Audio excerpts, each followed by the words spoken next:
ನಂಜನಗೂಡ ಪಟ್ಟಣದ Nehru international public ಶಾಲೆಯಲ್ಲಿ ಶಾಲಾ ವಾರ್ಷಿಕೋತ್ಸವ ಕಾರ್ಯಕ್ರಮ ಅತ್ಯಂತ ವಿಜೃಂಭಣೆಯಿಂದ ಜರುಗಿತು. ಕಾರ್ಯಕ್ರಮವನ್ನು ಉದ್ಘಾಟಿಸಿದ ಜಿಲ್ಲಾ ಪಂಚಾಯಿತಿ ಮುಖ್ಯ ಕಾರ್ಯನಿರ್ವಹಣಾ ಅಧಿಕಾರಿಗಳಾದ ಶಶಿಧರ್ ಕೊರೇರವರು ಇಂದಿನ ವಿದ್ಯಾರ್ಥಿಗಳು ಮೊಬೈಲ್ ಬಳಕೆ ಬಿಟ್ಟು ಅಭ್ಯಾಸದ ಬಗ್ಗೆ ಗಮನ ಕೊಡಿಸಬೇಕೆಂದು ತಿಳಿಸಿದರು. ಇನ್ನು ಮುಖ್ಯ ಅತಿಥಿಗಳಾಗಿ ಜಿಲ್ಲಾ ಪೊಲೀಸ್ ವರಿಷ್ಠಾಧಿಕಾರಿಗಳಾದ ಸಿದ್ಧಾರ್ಥ ಗೋಯಲ್ ಅವರು ಆಗಮಿಸಿ ಮಾತನಾಡಿದರು.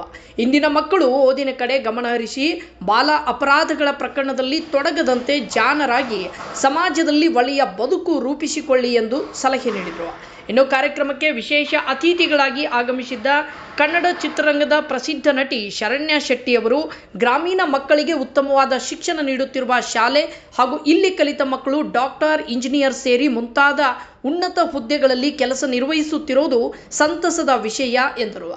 ಕಾರ್ಯಕ್ರಮದಲ್ಲಿ ನರ್ಸರಿ, LKG ಮಕ್ಕಳಿಂದ 10ನೇ ತರಗತಿ ವಿದ್ಯಾರ್ಥಿಗಳು ಮತ್ತು PUC ವಿದ್ಯಾರ್ಥಿಗಳು ಹಾಗೂ ಪ್ಯಾರಾಮೆಡಿಕಲ್ ವಿದ್ಯಾರ್ಥಿಗಳು ಹಾಡು, ನೃತ್ಯ ರೂಪಕಗಳನ್ನು ಮತ್ತು ಕರಾಟೆ, ಮಲ್ಲಗಂಬ, ರೋಪ್ ಮಲ್ಲಗಂಬ ಹಲವಾರು ಕಾರ್ಯಕ್ರಮಗಳು ಎಲ್ಲರ ಗಮನವನ್ನು ಸೆಳೆದವು. ಕಾರ್ಯಕ್ರಮದಲ್ಲಿ ಕಳೆದ ವರ್ಷದ 10ನೇ ತರಗತಿಯಲ್ಲಿ ಅತಿ ಹೆಚ್ಚು ಅಂಕ ಗಳಿಸಿ ಶಾಲೆಗೆ ಪ್ರಥಮ, ದ್ವಿತೀಯ ಮತ್ತು ತೃತೀಯ ಬಂದ ವಿದ್ಯಾರ್ಥಿಗಳಿಗೆ ಹಾಗೂ ರಾಷ್ಟ್ರ ಮಟ್ಟದಲ್ಲಿ ಮತ್ತು ರಾಜ್ಯ ಮಟ್ಟದಲ್ಲಿ ವಿಶೇಷ ಸಾಧನೆ ಮಾಡಿದ ವಿದ್ಯಾರ್ಥಿಗಳಿಗೆ ಸನ್ಮಾನಿಸಲಾಯಿತು. ಸಂಸ್ಥೆಯ ಸಂಸ್ಥಾಪಕ ಅಧ್ಯಕ್ಷರಾದ ಹೊಳಬಸ್ಸು ಶೆಟ್ಟರ್, ಅಧ್ಯಕ್ಷರಾದ ಮಹಾಂತಯ್ಯ ಸರ್ಗಣಾಚಾರಿ, ಉಪಾಧ್ಯಕ್ಷರಾದ ವೀರೇಶ್ ಚಿಂದಿ ಹಾಗೂ ಶಾಲೆಯ ಪ್ರಾಚಾರ್ಯರಾದ ಮಹೇಶ್ ಸರೋದೆ, ಪದವಿ ಪೂರ್ವ ಕಾಲೇಜಿನ ಪ್ರಾಚಾರ್ಯರಾದ ಮುತ್ತುರಾಜ್ ಕುಬಕಡ್ಡಿ ಹಾಗೂ ಪ್ಯಾರಾಮೆಡಿಕಲ್ ಕಾಲೇಜಿನ ಪ್ರಾಚಾರ್ಯರಾದ ಯರಗಲ್ ಸರ್ ಸೇರಿದಂತೆ ಮತ್ತಿತರರು ಉಪಸ್ಥಿತರಿದ್ದರು. ವರದಿ ಪರಪ್ಪ ಕೊಣ್ಣೂರ್.